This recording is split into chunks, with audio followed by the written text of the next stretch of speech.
Assalamualaikum warahmatullahi wabarakatuh. Perkenalkan, nama saya Dian Tanjung dari perwakilan kelas 10-1. Di sini saya akan memberikan pendapat saya tentang kegiatan yang telah kami lakukan, yaitu membuat keyakinan kelas di kelas 10-1. 1. Bagaimana perasaan kamu saat membuat keyakinan kelas?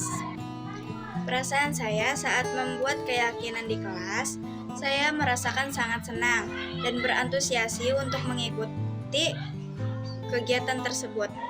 2. Apakah menurutmu pembuatan keyakinan kelas penting untuk dilakukan? Ya, itu bagi saya sangat penting. 3. Menurutmu, mengapa pembuatan keyakinan kelas sangat penting dilakukan? Menurut saya, keyakinan kelas itu sangat penting dibuat karena dengan adanya keyakinan kelas, semua siswa dan murid mempunyai peraturan yang harus ditepati dan harus dilaksanakan. 4. Setelah keyakinan kelas ini dibuat, apa yang akan dilakukan ke depannya?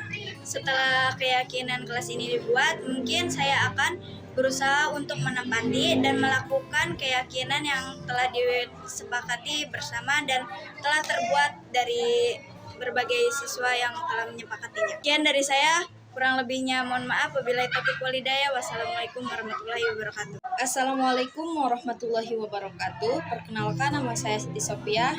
Di sini saya ingin menyampaikan pendapat tentang kegiatan kelas 10-1 membuat keyakinan kelas. Bagaimana perasaan kamu saat membuat keyakinan kelas? Perasaan saya saat membuat keyakinan kelas, saya merasa sangat senang dan saya berusaha semaksimal mungkin untuk memberikan pendapat saya yang baik dan positif. Apakah menurut kamu pembuatan keyakinan kelas penting untuk dilakukan? Menurut saya itu sangat penting. Menurutmu mengapa pembuatan keyakinan kelas sangat penting dilakukan? Dikarenakan dengan adanya keyakinan kelas, kita sebagai murid mempunyai pedoman untuk menepati keyakinan-keyakinan tersebut. Setelah keyakinan kelas ini dibuat, apa yang akan dilakukan ke depannya? Tentunya saya akan mengikuti keyakinan-keyakinan kelas tersebut dan mencoba untuk selalu mengingatkan kepada teman-teman saya agar selalu mengikuti keyakinan tersebut. Sekian dari saya, kurang lebihnya mohon maaf. Wassalamualaikum warahmatullahi wabarakatuh.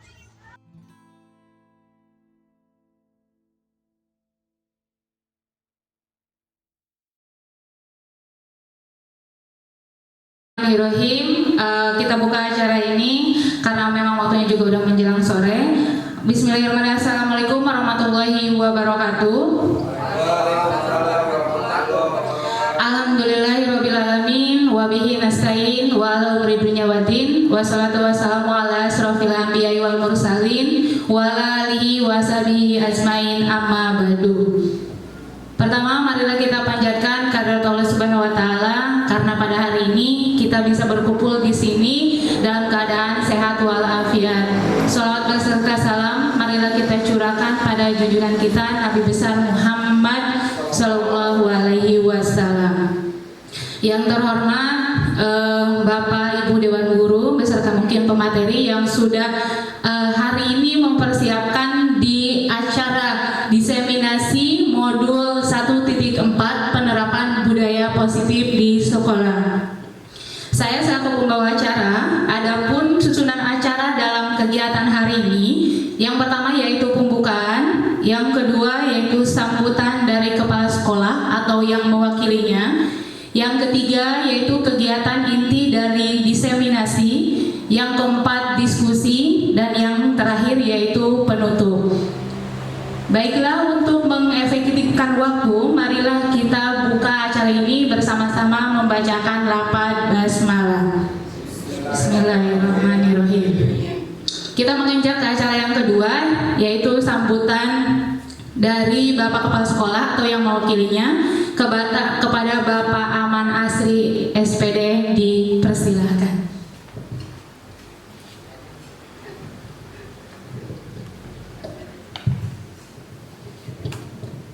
Bismillahirrahmanirrahim. Assalamualaikum warahmatullahi wabarakatuh. Alhamdulillahirrahmanirrahim. Wa bihi nasta'in umuri dunya wa din wa ala alihi wa sahbihi ajma'in. Amma ba'du. Yang saya hormati rekan Wafasek. Yang saya hormati rekan-rekan Bapak Ibu Guru, terutama yang hadir pada kesempatan kali ini. Tak lupa yang saya hormati juga Ibu MC atau pembawa acara dan kegiatan diseminasi penerapan budaya positif di sekolah, terutama di SMA Negeri 1 Gunung Kencana. Alhamdulillahirrahmanirrahim, pada hari ini kita bisa bertatap muka, bermuajah, menghadiri kegiatan diseminasi teman saudara kita yang mengikuti kegiatan CGP angkatan ke-7 di Kabupaten Lebak, tepatnya di SMA Negeri 1 Gunung Kencana. Saya mewakili Bapak Kepala Sekolah karena beliau berhalangan hadir, ada kegiatan di provinsi, yaitu tepatnya di Marbella Anyar. Beliau berpesan supaya kegiatan CGP ini atau diseminasi ini dilaksanakan dengan seksama dan bisa diterapkan dalam kegiatan kita sehari-hari, terutama ini di penerapan budaya positif di sekolah. Dan banyak yang saya sampaikan, mungkin hanya itu saja. Billahi taufiq wal hidayah. Assalamualaikum warahmatullahi wabarakatuh. Waalaikumsalam warahmatullahi wabarakatuh. Terima kasih kepada Bapak Aman Asri yang sudah memberikan sambutannya dalam kegiatan diseminasi kali ini. Baiklah, kita menginjak ke acara inti, mungkin yaitu dari kegiatan diseminasi modul 1.4 penerapan budaya positif di sekolah. Untuk lebih jelasnya ini akan disampaikan oleh pemateri kita yang cantik, yaitu Ibu Yeni Nurul Aini SPD. Kepadanya dipersilakan. Mohon izin Bapak Kepala. Punten aku dibalik. Oke, bismillahirrahmanirrahim. Assalamualaikum warahmatullahi wabarakatuh. Selamat siang, semangat pagi semuanya, teman-teman yang ada di ruangan ini. Pertama-tama marilah kita panjatkan puji dan syukur kehadirat Allah Subhanahu wa Ta'ala, karena sampai di detik ini kita masih diberikan, dianugerahi kesehatan, sehingga kita masih tetap bisa beraktivitas dalam kondisi baik. Sholawat beserta salam mudah-mudahan tetap tercurah pada junjungan kita Nabi besar Muhammad Sallallahu Alaihi Wasallam. Spesial saya ucapkan terima kasih juga pada MC yang sudah memandu acara, dan juga saya ucapkan beribu-ribu terima kasih pada teman-teman yang sudah berkenan untuk ikut menyimak kegiatan kita pada hari ini. Yang insya Allah pada hari ini saya selaku calon guru penggerak di angkatan ke-7 mendapatkan amanat untuk melaksanakan program, salah satunya yaitu melaksanakan diseminasi modul 1.4 mengenai penerapan budaya positif di sekolah. Nah, mungkin sebelum ke materi inti, sebagai pemantik sederhana semangat kita pada siang ini yang mungkin sudah agak terkontaminasi dengan rasa kantuk, seperti yang tadi Bu Ari juga sampaikan, sudah mengantuk sebetulnya. Kita gebiarkan kembali semangat semansa guna, yel-yelnya. Siap ya Bapak Ibu ya? Siap. Oke, semansa guna.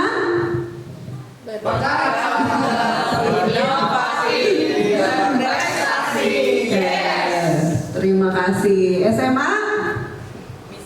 Jaya. SMA bisa. SMA? Bisa.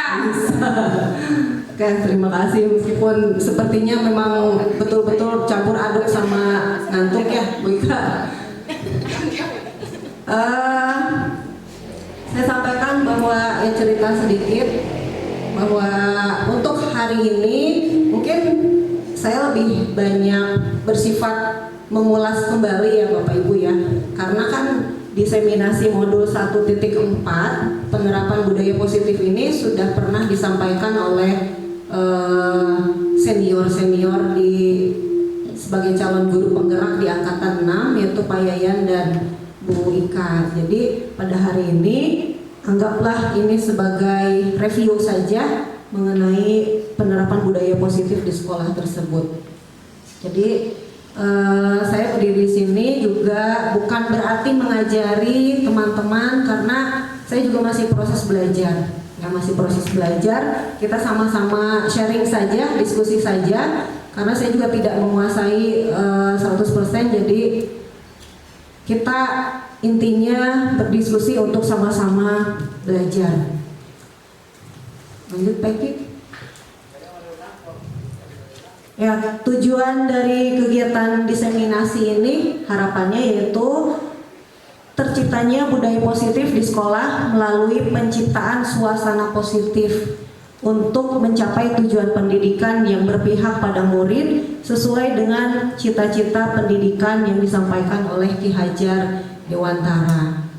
Jadi kita sebagai pendidik kita tahu bahwa kita memiliki tanggung jawab yang sangat besar untuk memberikan kenyamanan pada anak-anak didik kita sehingga mereka bisa berkembang sesuai dengan kekuatan kodrat yang dimiliki dan mereka bisa beradaptasi dengan kodrat alam dan kodrat zamannya. Dan kitalah para pendidik yang harus bisa menjembatani, memfasilitasi supaya kekuatan-kekuatan kodrat yang mereka miliki itu bisa berkembang secara maksimal seperti itu. Dan salah satunya selain kita harus memahami karakteristik peserta didik kita atau murid-murid kita, kita juga perlu membekali diri dengan pemahaman bagaimana kita bisa menciptakan sebuah kegiatan pembelajaran, lingkungan yang kondusif untuk proses pembelajaran murid-murid kita. Salah satunya yaitu dengan menciptakan suasana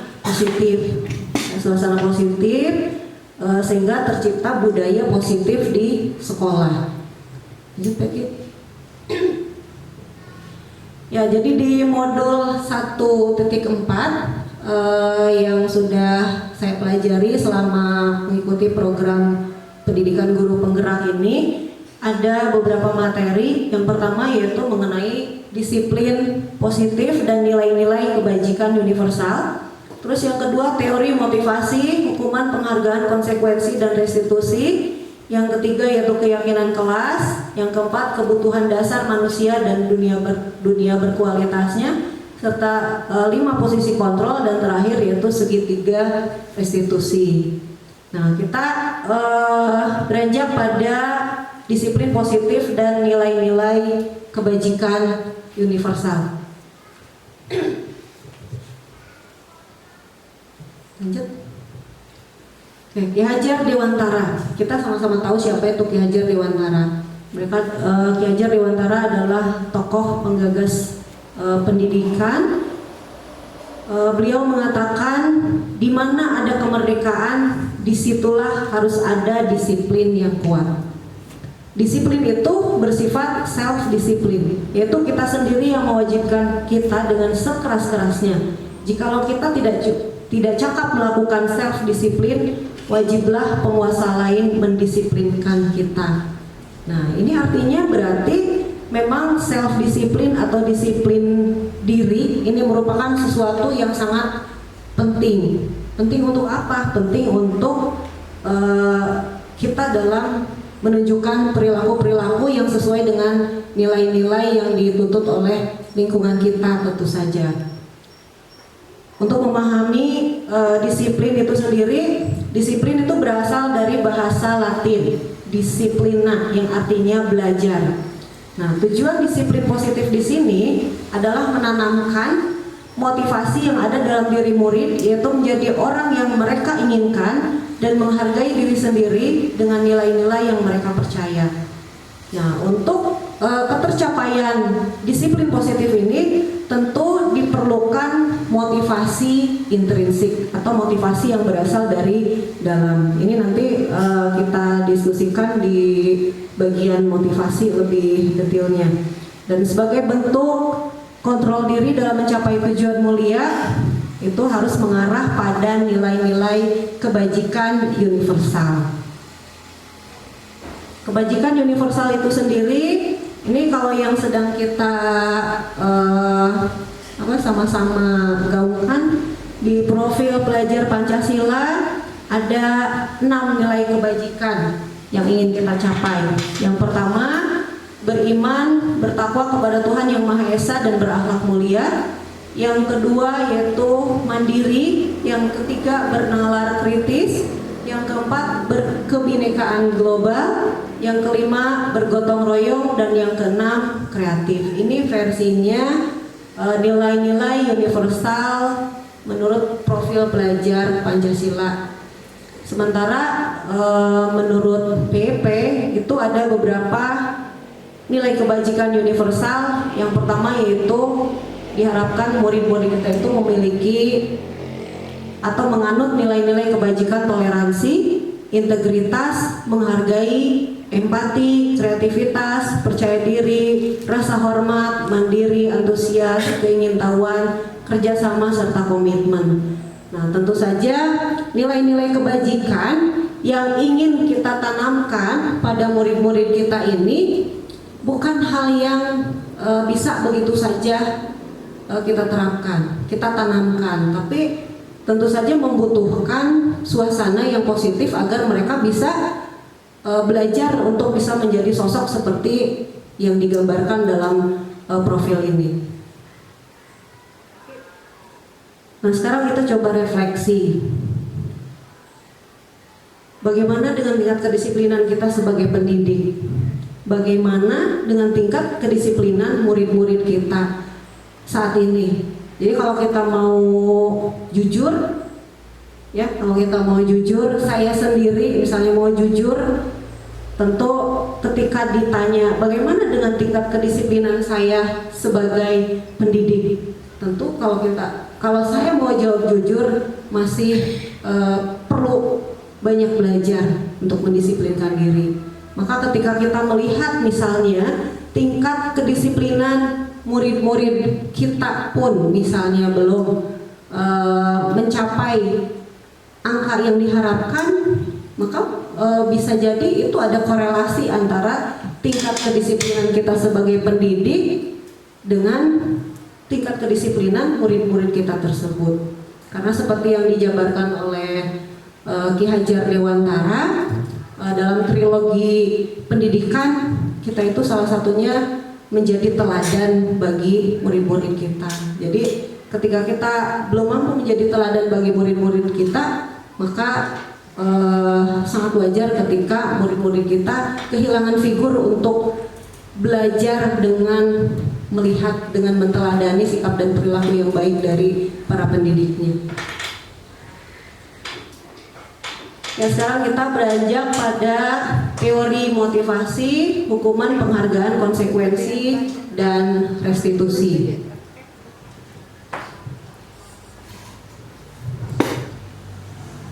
Diane Gossen dalam bukunya Restructuring School Discipline menyatakan ada 3 motivasi perilaku manusia. Bener nggak Peke bacanya bahasa Inggrisnya? Kan lagi kursus bahasa Inggris. Jadi ada 3 motivasi yang buat manusia menunjukkan perilaku. Yang pertama, menghindari ketidaknyamanan atau hukuman. Nah, motivasi ini bisa dikatakan adalah motivasi ekstrinsik. Artinya motivasi ekstrinsik ini, ketidaknyamanan atau hukuman ini menjadi alasan kenapa seseorang berperilaku positif misalnya. Jadi murid berperilaku positif itu karena dia menghindari ketidaknyamanan atau hukuman dari guru, dari sekolah. Jadi ini masih bersifat motivasi ekstrinsik. Yang kedua, mendapatkan imbalan atau penghargaan dari orang lain. ini juga masih bersifat motivasi ekstrinsik. Kita melakukan sesuatu karena pengen dipuji. Kita melakukan sesuatu karena ingin mendapatkan penghargaan. Murid rajin belajar karena ingin mendapatkan nilai misalnya. Maka ketika nilai itu tidak tercapai, murid mungkin akan menurun motivasi belajarnya. Itu kenapa? Karena motivasi tersebut masih bersifat ekstrinsik. Artinya ketika motivasi ekstrinsik ini kehilangan kontrolnya, kehilangan kekuatannya, maka akan menimbulkan perilaku yang sebaliknya gitu, yang tidak sesuai dengan harapan kita. Nah, yang terakhir, motivasi intrinsik. Ini menjadi orang yang mereka inginkan dan menghargai diri sendiri dengan nilai-nilai yang mereka percaya. Nah, kalau yang ketiga ini bisa dianggap bahwa ketika seseorang berperilaku itu betul-betul karena mereka menginginkan dirinya menunjukkan perilaku tersebut, bukan karena motif apapun dari luar dirinya. Mungkin kata Bu Diana misalnya, saya sholat duha ya karena pengen sholat duha, bukan karena ingin mendapatkan hadiah atau pujian misalnya. Jadi ini bisa dikatakan adalah tingkatan motivasi yang paling tinggi di antara ketiga motivasi tersebut. Kita kembali refleksi, bagaimana dengan motivasi murid-murid kita? Kalau kita boleh menilai, kira-kira murid-murid kita ini lebih banyak termotivasi oleh yang mana? Menurut Bu Ari mungkin melihat anak-anak Bu Ari di kelas yang rajin misalnya, itu kira-kira karena apa Bu Ari? Lebih cenderung ke ekstrinsik ya. Ekstrinsik, yang mana?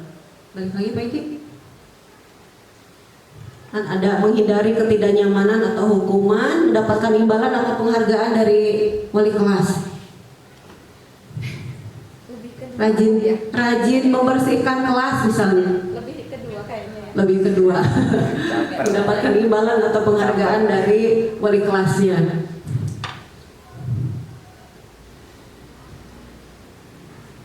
Oke.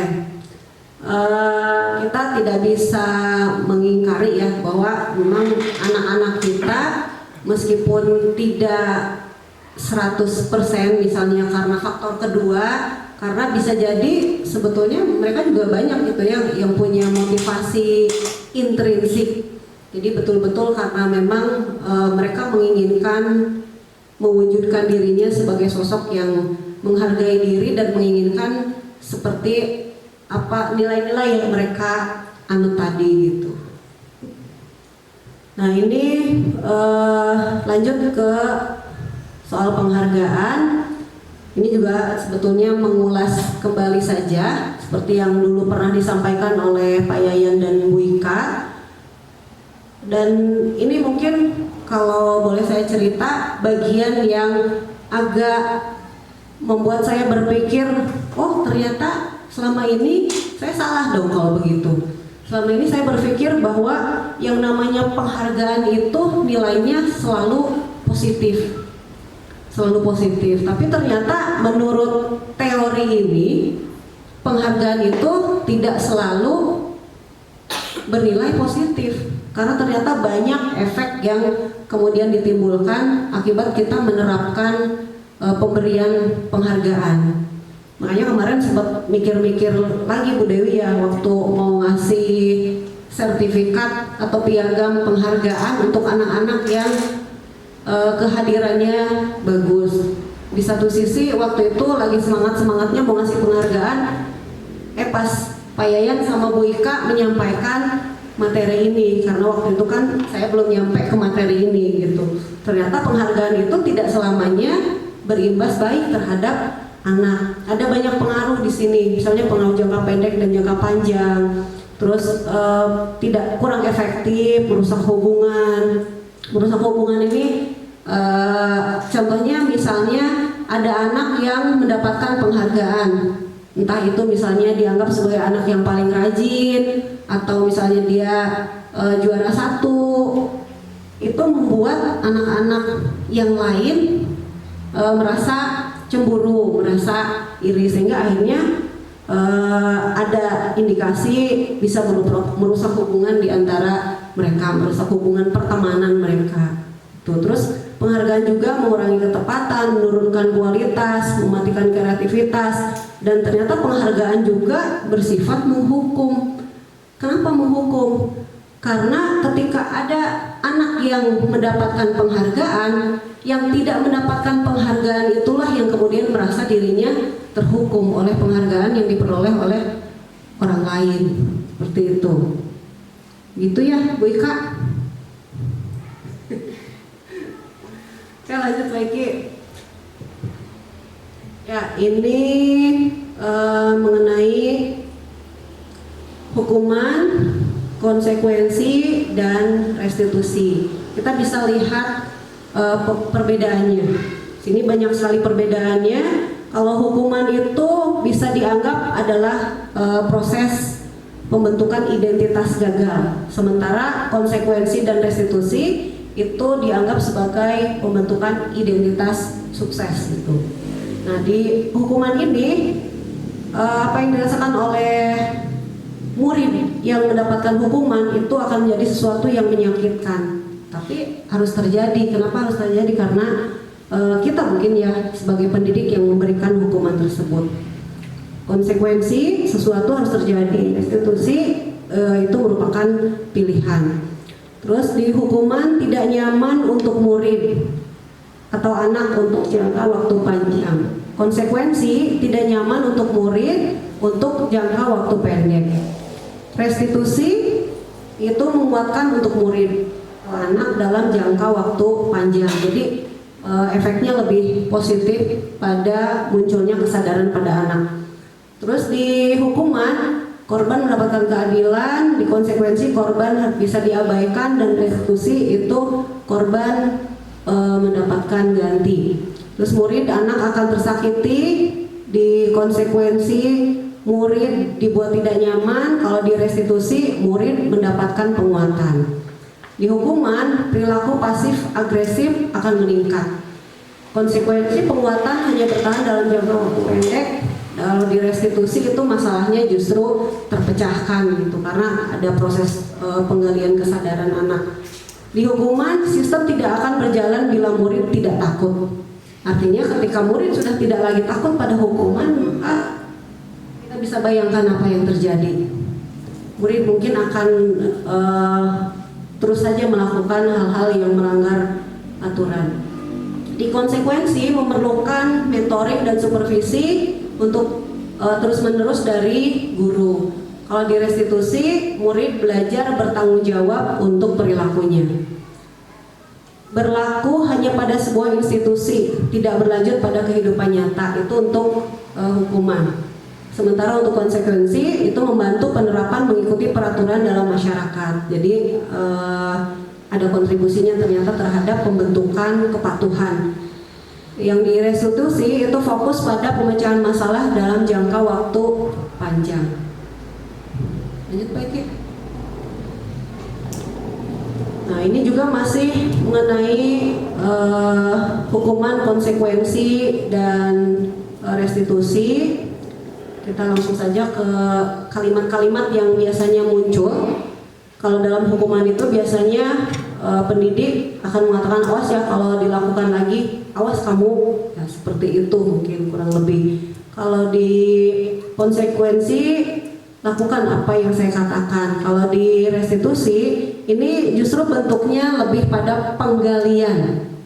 Jadi lebih pada penggalian, bertanya pada murid mengenai apa yang sudah dilakukannya gitu.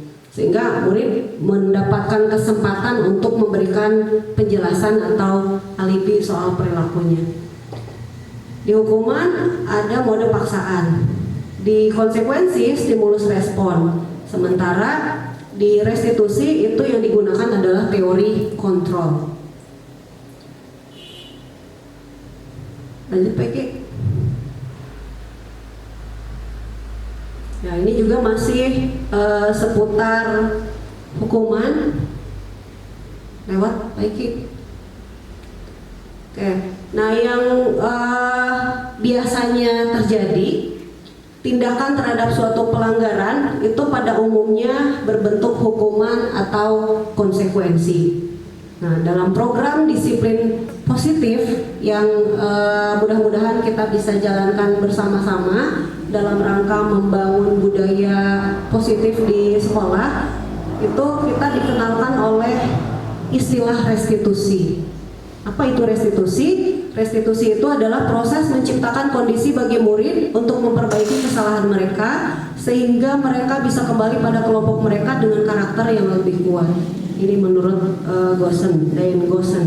Jadi restitusi ini sendiri dianggap merupakan model perlakuan yang ideal dalam pendidikan, di mana kita itu tidak menghukum, tidak cenderung memberikan hukuman, tapi justru menggali kesadaran anak dengan mengajukan pertanyaan yang bermutu, sehingga anak itu malah ketika sudah melakukan kesalahan kita terapkan restitusi, insya Allah dia akan kembali pada kesadarannya gitu, sehingga kembali pada kelompoknya itu dengan karakter yang lebih baik. Itu yang diharapkan dengan kita menggunakan restitusi.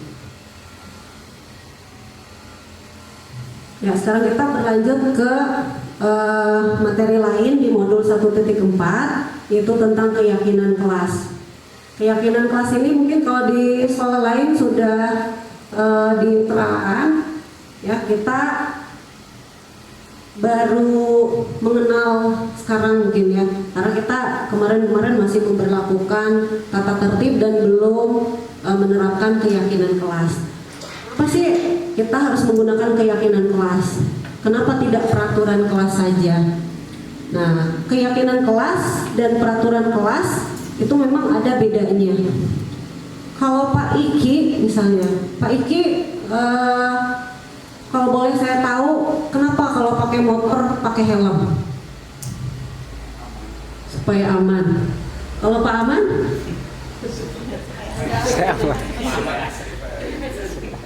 Saya juga termasuk yang kalau pakai motor itu pakai helm.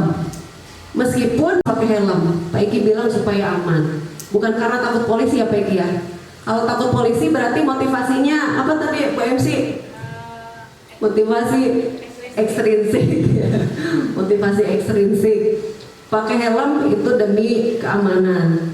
Karena saya juga meyakini bahwa menggunakan helm itu tujuannya demi keamanan gitu, bukan karena di razia sama polisi, ditilang sama polisi, tapi karena memang tujuannya supaya aman. Kenapa? Karena kecelakaan itu kan bisa terjadi di mana aja gitu, bukan hanya ketika kita bepergian jauh, naudzubillah min dzalik, tapi kita keluar dari rumah saja bisa terjadi kecelakaan. Ketika kita menggunakan helm, kita meyakini bahwa penggunaan helm itu bisa meminimalisir resiko berat akibat terjadinya kecelakaan, gitu, melindungi bagian yang sangat vital dari tubuh kita, yaitu kepala, sehingga akhirnya kita membiasakan diri untuk menggunakan helm. Gitu. Jadi dari analogi tadi kita memahami bahwa sesuatu yang kita yakini itu akan menjadi motivasi yang sangat kuat untuk kita menunjukkan suatu perilaku. Itu sebetulnya arahnya ke sana. Nah, jadi kenapa kita kemudian perlu menerapkan keyakinan kelas, bukan hanya peraturan? Karena kalau peraturan bisa jadi tidak didasari oleh keyakinan, tapi lebih cenderung pada aturan itu yang memang sudah dibuat dan mau tidak mau harus dipatuhi, seperti itu konsepnya. Tapi kalau keyakinan kelas itu sesuatu yang memang berasal dari diri kita, kemudian dibuat menjadi sebuah norma, sebuah nilai, sebuah kesepakatan, sehingga yang kita sudah yakini itu kemudian menjadi dasar untuk berperilaku sesuai dengan keyakinan kita, seperti itu. Nah, ini ketentuan-ketentuan keyakinan kelas yang mudah-mudahan nanti ke depan bisa dipraktikkan bersama-sama di seluruh kelas sesuai dengan target di CGP, di program PGP. Yang pertama, keyakinan kelas itu bersifat abstrak. Terus pernyataan-pernyataannya universal. Terus pernyataan juga dibuat dalam bentuk positif. Jadi tidak boleh ada kalimat-kalimat yang negatif. Misalnya dilarang membuat sampah sembarangan, tapi kita ubah menjadi kalimat positif. Misalnya membiasakan diri membuang sampah pada tempatnya. Terus keyakinan kelas juga dibuatnya tidak terlalu banyak, tidak seperti halnya tata tertib yang misalnya ada pasalnya, ada ayatnya, sehingga kita agak kesulitan untuk mengingat apa sih isinya gitu. Tapi kalau keyakinan kelas itu dibuat sesimpel mungkin, tidak terlalu banyak, tapi itu menjadi acuan bahwa itulah yang akan kita raih, itulah yang target yang akan kita capai. Terus dapat diterapkan di lingkungan tersebut, khususnya di kelas yang membuat keyakinan kelas. Terus dibuat dan disepakati warga kelas. Nah, ini yang kemudian kita yakini betul-betul menjadi sesuatu yang disepakati dan mudah-mudahan bisa benar-benar diterapkan, karena memang murid-murid kita sendirilah yang membuat konsepnya gitu, membuat konsepnya akan seperti apa, target mereka apa untuk diterapkan di kelas mereka sendiri. Dan untuk tiap kelas ini bisa jadi berbeda-beda antara kelas yang satu dengan kelas yang lain. Terus bersedia meninjau kembali keyakinan kelas dari waktu ke waktu. Jadi keyakinan kelas ini ya mungkin sama halnya dengan visi sekolah kita. Tidak bisa kita membuat visi itu sepanjang masa itu saja gitu. Tapi kita juga meninjau kembali keyakinan kelas yang sudah dibuat itu harus ada dinamisasinya. Apalagi kemudian misalnya yang sudah tercapai, alhamdulillah berarti. Nah, kita coba buat lagi keyakinan kelas apa kira-kira yang ingin kita raih, sehingga situasi, kondisi pembelajaran di kelas itu semakin hari semakin berkualitas. Nah, ini Bapak Ibu wali kelas terutama langkah-langkah untuk membuat keyakinan kelas. Dan alhamdulillah kemarin saya mendapatkan izin karena guru BK kan tidak punya kelas khusus, jadi saya minta izin sama wali kelas 10.1 karena kebetulan kan waktu P5 juga saya di 10.1, jadi supaya bisa lebih mudah beradaptasi, saya coba praktikkan pembuatan atau penyusunan keyakinan kelas ini di kelas tersebut. Nah, langkah-langkah yang dilakukan yang pertama yaitu curah pendapat, terus mencatat masukan para murid, ganti kalimat menjadi positif, terus menemukan nilai-nilai kebajikan atau keyakinan yang dituju, kemudian meninjau ulang keyakinan atau kelas secara bersama-sama dan menyetujuinya serta menandatanganinya. Kemudian dibuat dalam bentuk poster dan menempelnya di dinding kelas. Saya juga masih proses belajar, ya mudah-mudahan nanti kita bisa sama-sama terus belajar kembali. Kalau saya kemarin curah pendapatnya dalam bentuk berkelompok gitu, karena kadang-kadang kan ada yang per individual, kayak Bu Ika misalnya kemarin per individual ya Bu Ika ya, praktek keyakinan kelasnya minta setiap anak memunculkan kelas impian. Kalau saya kemarin caranya dengan cara berkelompok, tapi pada ujungnya ya sama-sama menyepakati, mensortir, lalu kemudian memilah mana yang kira-kira disepakati dan menjadi impian bersama seluruh anggota kelas. Ya, ini dokumentasi foto ketika saya mencoba mempraktikkan aksi nyata berupa pembentukan keyakinan di kelas 10-1. Lanjut Peggy. Dan ini posternya, poster sederhana sekali. Poster sederhana sekali yang isinya ini untuk keyakinan kelas 10-1. Yang pertama yaitu menerapkan 5S. Itu sesuai kesepakatan anak-anak. Menerapkan 5S. Terus yang kedua hadir tepat waktu. Yang ketiga mereka menyepakati harus mendengarkan guru saat guru menjelaskan di kelas. Jadi Bapak Ibu yang masuk kelas 10-1, ketika ada anak-anak yang ribut, bisa menjadikan keyakinan kelas ini untuk kembali mengingatkan mereka bahwa mereka punya tujuan belajar di situ. Terus yang keempatnya, memiliki rasa kepedulian satu sama lain. Dan yang kelima, menjaga kebersihan kelas. Yang mudah-mudahan sih ini bukan hanya sekedar saya CGP praktik aksi nyata di kelas 10-1, tapi mudah-mudahan ini kemudian menjadi simbol niat ya, simbol niat untuk kita bisa sama-sama melakukan perubahan, utamanya ya termasuk salah satunya masalah kebersihan.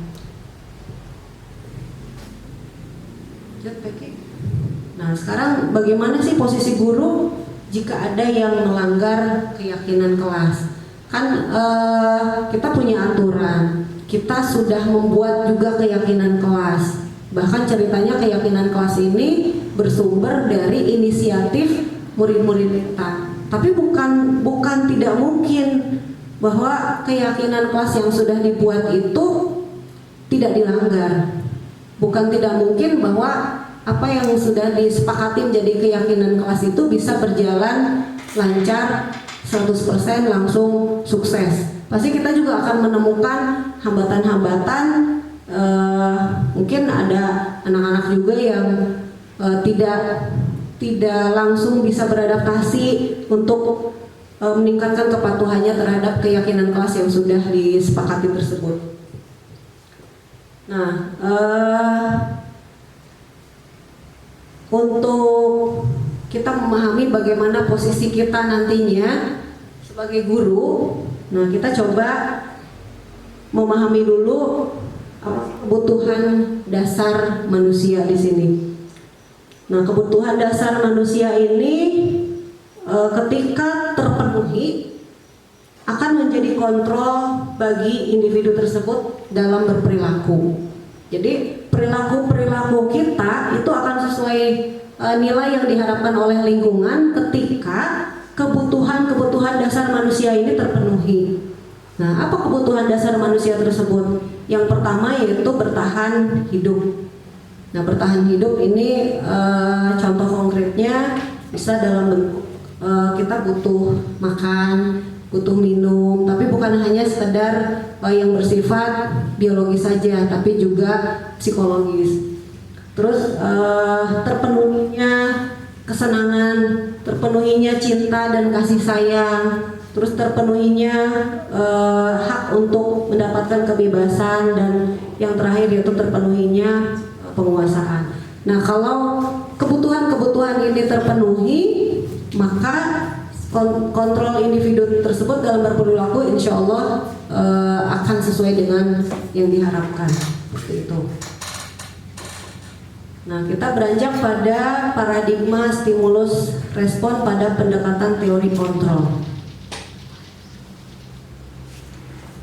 Jadi di materi ini kita diajak untuk memahami bahwa kita tidak lagi berpijak pada teori stimulus respon, tapi kita berpijak pada teori kontrol. Nah, di sini kita bisa lihat beda. Kalau stimulus respon itu realitas kebutuhan kita dianggap sama, sementara dalam teori kontrol realitas kebutuhan kita itu satu sama lain dianggap berbeda. Jadi setiap manusia memiliki kebutuhan yang berbeda. Terus semua orang melihat hal yang sama, tapi dalam di teori kontrol setiap orang memiliki gambaran Karena memang pada setiap orang itu dengan kepala yang berbeda tentu saja memiliki persepsi yang berbeda, memiliki sudut pandang yang berbeda, seperti itu. Nah, kita mencoba mengubah orang lain agar berpandangan sama dengan kita. Sementara dalam teori kontrol, kita berusaha memahami pandangan orang lain tentang dunia. Jadi lebih cenderung pada kita yang beradaptasi dengan keadaan lingkungan, bukan kita yang memaksakan lingkungan untuk sejalan dengan apa yang kita pikirkan atau pandangan-pandangan kita. Di stimulus respon, perilaku buruk dilihat sebagai suatu kesalahan. Tapi di teori kontrol, semua perilaku memiliki tujuan. Artinya, ketika murid-murid kita melakukan sebuah kesalahan pun, itu sebetulnya punya tujuan gitu. Nah, disitulah kita perlu memahami apa sih, kenapa sih murid-murid kita itu melakukan kesalahan. Orang lain bisa mengontrol saya, itu kalau di stimulus respon. Sementara kalau di teori kontrol, hanya Anda yang bisa mengontrol diri Anda. Nah, jadi artinya kita itu tidak bisa dikontrol oleh orang lain. Pemaksaan ada pada saat bujukan gagal. Jadi ketika kita membujuk, kita sudah melakukan bimbingan misalnya pada anak, kemudian anaknya tidak mau berubah misalnya, lalu kemudian seringkali kita melakukan sebuah pemaksaan, entah itu dengan cara ancaman misalnya. Sementara di teori kontrol, kolaborasi dan konsensus menciptakan pilihan-pilihan baru. Jadi lebih berfokus pada cara kolaborasi. Yang terakhir, model berpikir menang atau kalah. Jadi di antara dua pihak, kita sebagai pendidik dan murid itu dalam posisi menang atau kalah. Sementara di teori kontrol, kita berpikirnya model menang-menang gitu, win-win solution. Nah, itu di teori kontrol. Nah, ini ketika Pak Ian diseminasi itu digambarkan dengan waktu itu sempat praktek mengepalkan tangan ya Pak Ian ya ternyata kita tidak bisa dikendalikan oleh orang lain gitu, sehingga ketika kita ingin mengendalikan orang lain, maka kita harus menggali bagaimana caranya supaya orang itu sendiri yang memiliki kehendak untuk melakukan seperti apa yang kita inginkan gitu, dengan cara yang lebih efektif. Oke, dengan memahami teori-teori kontrol tadi, menerapkan teori kontrol tadi, harapannya akan terbentuk karakter disiplin positif. Nah, dengan terbentuknya disiplin positif, ini akhirnya mudah-mudahan bisa tercipta budaya positif di sekolah. Sekarang kita kembali lagi, review lagi ke posisi kontrol guru. Mungkin teman-teman juga masih sangat mengingat ya, karena waktu itu Pak Ian sama Bu Ika juga sempat memperlihatkan videonya.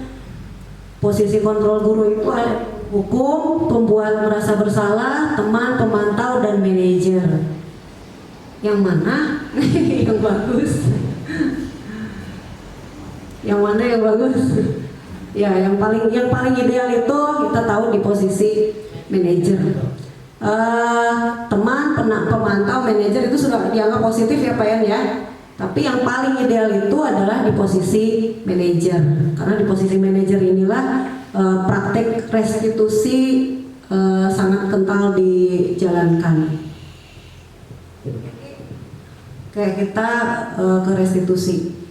Tadi sudah sedikit dibahas apa itu restitusi, yaitu sebuah pendekatan untuk menciptakan disiplin positif, yang dimana ketika anak-anak melakukan kesalahan itu kita tidak menjudge, tidak menghakimi, tapi justru mengajak mereka untuk menggali kesalahan mereka dan mengajak mereka untuk menyadari kesalahan-kesalahan mereka. Ini restitusi itu sendiri. Restitusi itu menuntun untuk melihat ke dalam diri. Jadi kita mengajak anak untuk melihat ke dalam dirinya sendiri. Restitusi mencari kebutuhan dasar yang mendasari tindakan. Nah, melalui restitusi ini, ketika kita melihat murid kita melakukan sebuah kesalahan, kita sebagai pendidik itu harus bersedia mengidentifikasi ini kebutuhan dasar anak apa sih yang tidak terpenuhi sehingga dia kemudian lost control, sehingga kemudian dia melakukan hal-hal yang tidak diharapkan. Jadi kita menggali kebutuhan dasar dia itu apa yang tidak terpenuhi. Restitusi adalah tawaran, bukan paksaan. Terus restitusi juga bukan untuk menebus kesalahan, namun untuk belajar dari kesalahan. Karena di proses restitusi itu ada proses kita memahami kenapa seseorang melakukan kesalahan. Restitusi memperbaiki hubungan. Kalau hukuman kan cenderungnya merusak hubungan ya. Kalaupun anak misalnya nurut sama kita misalnya, karena kita marahin mereka, tapi mungkin persepsi mereka tentang kita itu akan menjadi buruk gitu. Jadi akhirnya merusak hubungan. Sementara dengan restitusi, insya Allah itu tujuannya untuk memperbaiki hubungan. Nah, ini langkah-langkah restitusi. Yang pertama yaitu menstabilkan identitas. Dalam proses menstabilkan identitas ini, contoh-contoh kalimat yang bisa kita sampaikan ke anak itu misalnya, oke, saya tidak akan marah. Terus semua orang pasti pernah berbuat salah. Kita bisa menyelesaikan ini. Tidak ada manusia yang sempurna. Jadi di tahap menstabilkan identitas ini kita membawa anak pada kenyamanan gitu, supaya di langkah awal ini anak tidak justru menolak kehadiran kita, tapi dia merasa bahwa dia diterima oleh kita sebagai sosok individu yang sangat manusiawi gitu, karena manusia itu kan tidak akan pernah luput dari yang namanya kesalahan gitu. Jadi kita posisikan dia sejaman mungkin supaya dia menjadi lebih terbuka pada kita. Terus yang kedua, validasi tindakan yang salah. Nah, di langkah ini kalimat-kalimat yang bisa kita sampaikan, misalnya kamu boleh mempertahankan sikap itu, tapi kamu harus menambahkan sikap yang baru. Atau misalnya kalau saya biasanya lebih ke yang kedua, kamu pasti punya alasan kenapa berbuat seperti itu. Biasanya saya tanya, kenapa sih suka terlambat datang ke sekolah, kenapa bolos misalnya, kenapa merokok. Jadi anak juga diberikan kesempatan untuk memberikan penjelasan. Terus yang ketiga, menanyakan keyakinan kelas atau sekolah. Nah, di tahap ini kita memandu anak. Jadi mengajak anak untuk menyadari, ya meskipun dia melakukan kesalahan, kemudian kita sampaikan bahwa itu sesuatu yang wajar kok, itu sesuatu yang manusiawi kok. Ibu pun sebagai manusia bisa saja melakukan kesalahan yang sama seperti yang kamu lakukan. Tapi di sisi lain kita pun harus mengajak anak untuk menyadari gitu, bahwa ya yang namanya kesalahan itu kan tetap harus ada proses perbaikan gitu. Nah, di sini kita bisa menanyakan keyakinan kelas yang sudah disepakati misalnya, atau keyakinan terhadap nilai-nilai universal seperti yang tadi saya sampaikan. Misalnya kalau kamu bolos, kira-kira nilai-nilai kebajikan apa yang sudah dilanggar?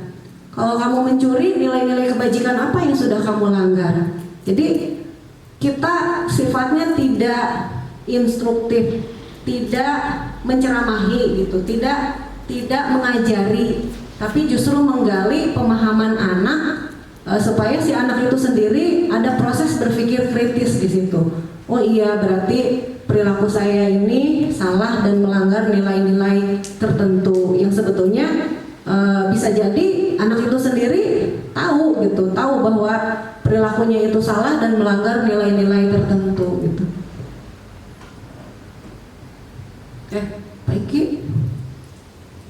juga sama, ini segitiga restitusi, ada validasi tindakan yang salah, terus menstabilkan identitas, validasi tindakan salah, dan menanyakan keyakinan. Ini simbolnya seperti ini kalau di segitiga restitusi. Lanjut.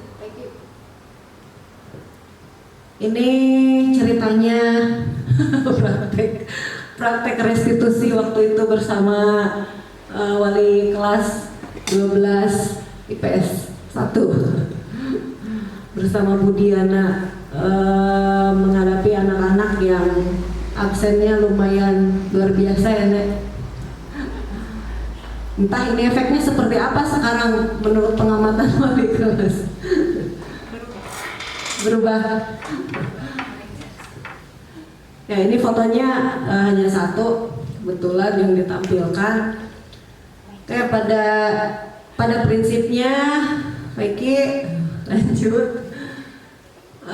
Penerapan teori kontrol, terus pemahaman kita tentang motivasi intrinsik, apalagi itu sampai bisa kita terapkan ke anak-anak, terus kita membentuk keyakinan kelas, kita memahami posisi guru yang ideal, terus kita juga melaksanakan praktek-praktek restitusi.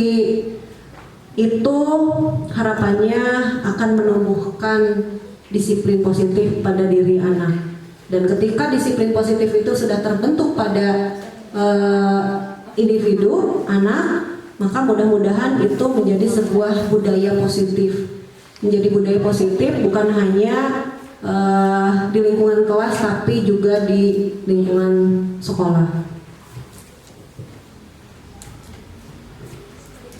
Ya, Bapak dan Ibu, untuk sekedar sebagai tolak ukur, mungkin ini juga umpan balik bagi saya dalam menyampaikan materi untuk mengukur apakah yang saya sampaikan tadi bisa dipahami dengan cara saya menyampaikan. Mungkin kita perlu sharing juga ya, kita coba studi kasus. Gak apa-apa, mungkin kasus yang sebenarnya aman, boleh ya? Boleh. Mungkin kita bisa sharing nanti kira-kira kita sebagai pendidik itu harus bagaimana gitu ketika menghadapi kasus tertentu. Nah, kita kan banyak juga ya lumayan lah dihadapkan pada banyak perilaku anak yang dalam catatan kita itu membutuhkan konsentrasi dan perhatian khusus. Mungkin ada yang mau diangkat kasusnya, Bu Dewi. Kasus siapa kira-kira? Ya sekalian kita sharing, dan mungkin ini bisa jadi bahan masukan untuk wali kelas gitu. Apa sih yang kita perlu lakukan dengan tadi itu menerapkan prinsip-prinsip yang tadi sudah kita simak bersama-sama. Kasus siapa mungkin? Ayo mungkin dari Bapak Ibu, mungkin dari kelas binaannya ada yang mungkin mau kita diskusikan ya. Kita cari kasus sederhana lah sifatnya. Ya, inisial aja sih, inisial. Boleh? Mungkin ada masukan dulu dari Pak Edi, mungkin ada? Dari Bu Ari? Waktu PTMT siswa ini dia apa ya namanya, jarang masuk sekolah. Kemudian untuk sekarang dia sering alpa, kemudian sering datang siang seenaknya, kemudian di siang hari dia juga sering bolos. Dan beberapa kali dia izin, ternyata pas izinnya itu siswa ini ada di bengkel gitu. Terus dia jarang juga pakai atribut. Ketika ditanya kenapa kamu tidak pakai atribut, bilangnya Bu, seragam itu saya pakai di hari kemarin untuk yang ada atributnya. Tapi pas beberapa kali ditanya seperti itu gitu. Dan bahkan ada beberapa guru yang udah menganggap lah udah males lah ngeladenin anak ini gitu, karena emang dianya susah diajak kerjasama dan susah untuk merubah perilakunya biarpun udah dikasih masukan ini itu gitu Bu. Itu studi kasusnya kalau menurut saya. Lumayan menarik juga ya. Nah, dengan kasus yang tadi disampaikan Bu Ari, mungkin teman-teman ada sedikit bayangan ya. Kira-kira kita kan harus juga berlandaskan pada tadi teori tentang kebutuhan dasar manusia ya. Nah, kira-kira dengan kasus seperti itu apa sih kira-kira kebutuhan dasar anak ini sehingga dia menunjukkan perilaku yang sudah jelas ya melanggar aturan sekolah ya Bu Ari ya. Mungkin Pak Ade ada pendapat kira-kira kebutuhan dasar apa yang tidak terpenuhi dari anak tersebut sehingga dia menunjukkan perilaku seperti itu gitu. Terlambat datang ke sekolah, ada datang ke sekolah juga bolos ya Bu Ari ya, tidak menggunakan atribut. Baik Bu ya, maaf ya, sebetulnya bukan berpendapat sih ya Bu ya, tapi saya itu emang penasaran tadi pas yang lebih menarik itu ini, ketika di PowerPoint-nya itu ya. Jadi maksudnya masih penasaran itu dengan kebutuhan dasar manusia dan kontrol individu untuk berperilaku. Di situ kan ada 4 ya Bu ya, 5 ya, kesenangan, cinta dan Bertahan kasih hidup, ya. kesenangan, cinta dan kasih sayang, penguasaan dan kebebasan. Iya. Jadi sharing aja ya Bu ya. Ya. Jadi kan mungkin rata-rata atau mungkin kebanyakan di ya murid kita gitu ya Bu ya. Pasti setiap orang itu untuk kebutuhan dasar manusia itu ada kurangnya mungkin. Ada salah satu atau mungkin 2, 3 atau mungkin gak bakalan mungkin atau semuanya itu. Tapi setiap orang itu kan pasti ada salah satu yang emang kurang gitu ya Bu ya. Apakah ada tuh bertanya dulu ya Bu ya, yang emang belum tahu ilmunya gitu tuh, belum tahu teorinya. Apakah kalau misalkan hilang dari salah satu atau mungkin kebutuhan dasar manusia ini tidak terpenuhi semuanya, apakah ada dampak negatif buat seseorang? Kalau toh emang ada dampak, berarti murid-murid kita itu ya mungkin ini dasarnya gitu. Karena kebutuhan dasarnya itu tidak terpenuhi. Yang Mungkin dalam gitu. catatan Pak Ade Ya. menunjukkan perilaku adaptif gitu ya. Iya, jadi pengalaman ketika di wali kelas ya sampai sekarang, jadi itu tuh emang ada korelasinya gitu Bu. Oh ternyata ada gitu ya teorinya gitu, bahwa mungkin dari kesenangannya, cinta dan kasih sayangnya itu efek terhadap anak yang emang notabene ya tanda kutip gitu. Bahkan walaupun mungkin kesenangan itu kan tidak semuanya tentang materi ya, tapi ada juga mungkin yang materi. Kadang ya kesenangan dari materi juga tetap gitu ya Bu Ari ya. Jadi ada aja misalkan dari materinya dia cukup, tapi kok toh kayak gitu tuh. Masih ada aja gitu ya. Tapi jadi mungkin salah satunya mungkin yang Artinya tetap ada yang kurang ya, Iya. yang tidak terpenuhi. yang tidak terpenuhi mungkin kalau misalkan lihat ini teori yang ini. Nah, kalau dalam kasus Bu Ari tadi, menurut Pak Ade itu apa yang kurang?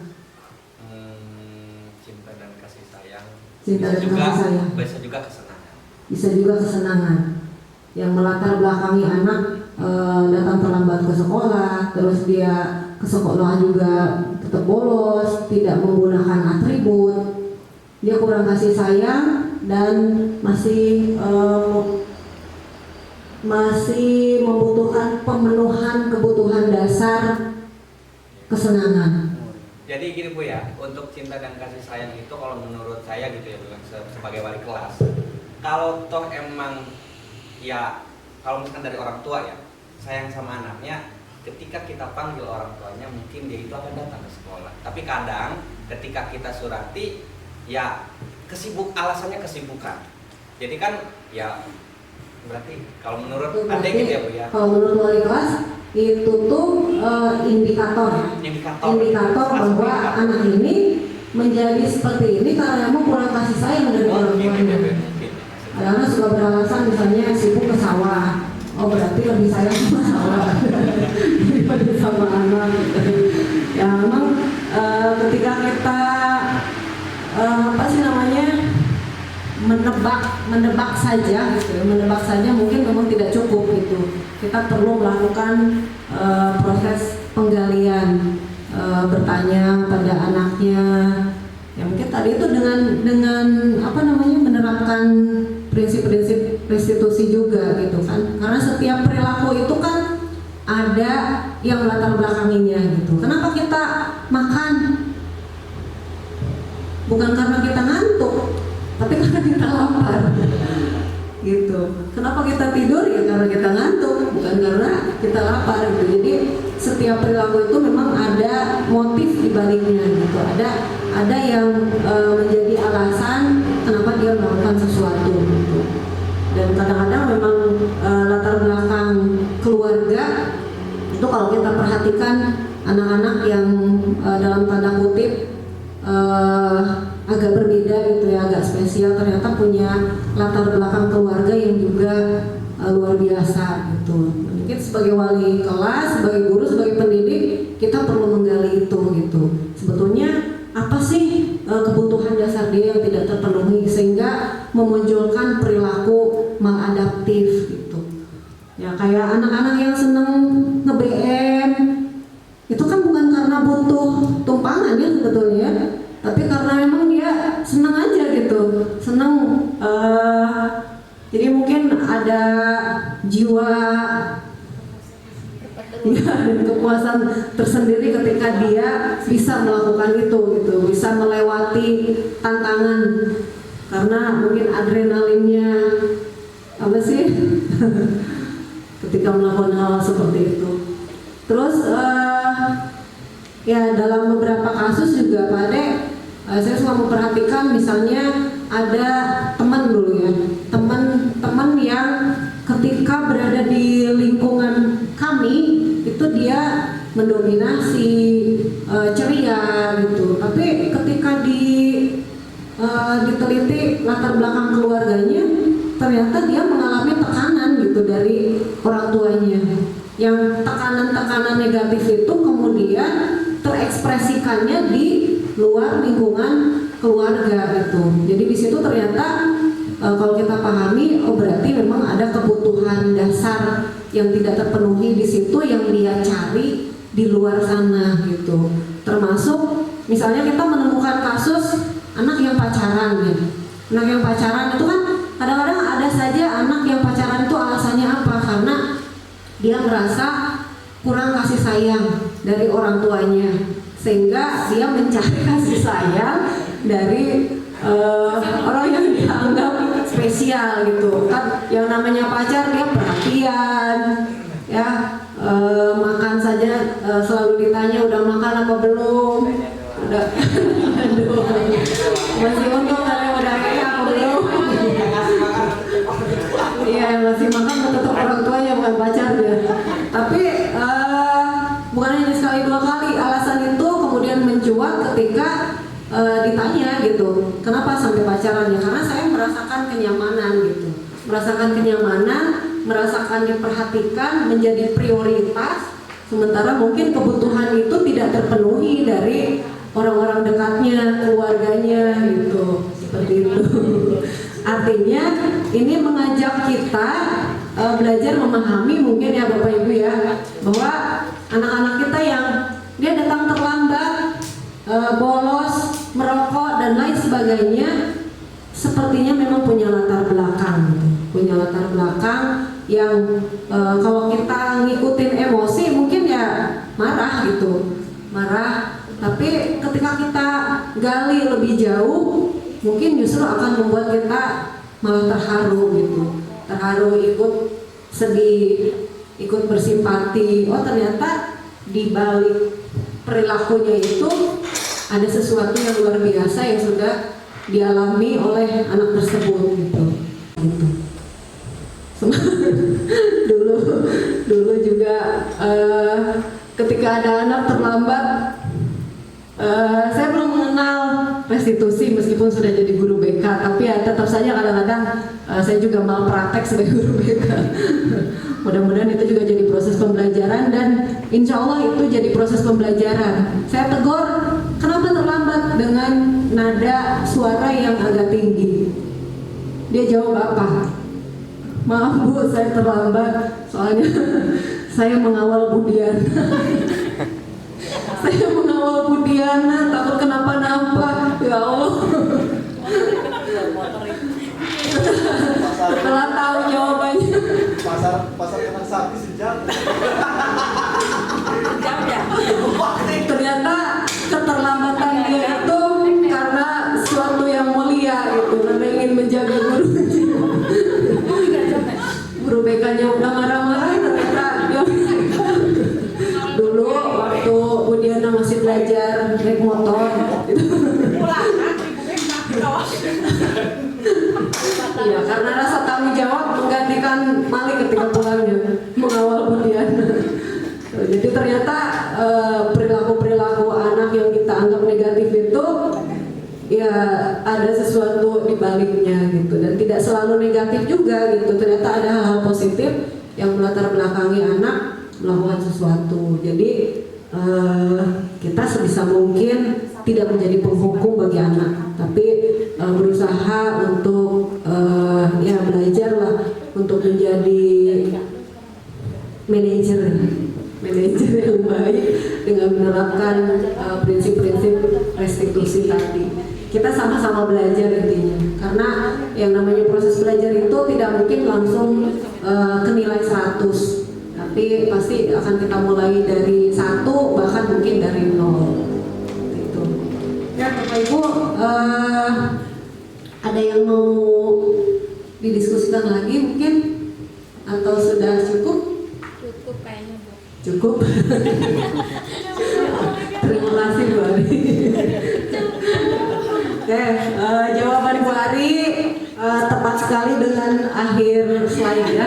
Sudah diucapkan thank you. Jadi materinya juga sudah selesai. Alhamdulillah, mudah-mudahan apa yang tadi saya sampaikan bisa bermanfaat buat teman-teman semua. Sudah sore sepertinya, sudah cukup. Saya ucapkan terima kasih yang sedalam-dalamnya sudah ikut berpartisipasi dalam kegiatan pengibasan materi di modul 1.4 mengenai penerapan budaya positif di sekolah. Mudah-mudahan apa yang sudah kita diskusikan tadi bisa kita aplikasikan bersama-sama di sekolah tercinta ini, sehingga ke depan bisa banyak perubahan ke arah yang lebih baik dan lebih berkualitas. Amin ya rabbal alamin. Saya akhiri diseminasi ini dengan mohon maaf yang sebesar-besarnya apabila ada kata-kata yang kurang berkenan. Kita akhiri dengan alhamdulillah, dengan thank you. Billahi taufiq wal hidayah. Wassalamualaikum warahmatullahi wabarakatuh. Waalaikumsalam warahmatullahi wabarakatuh.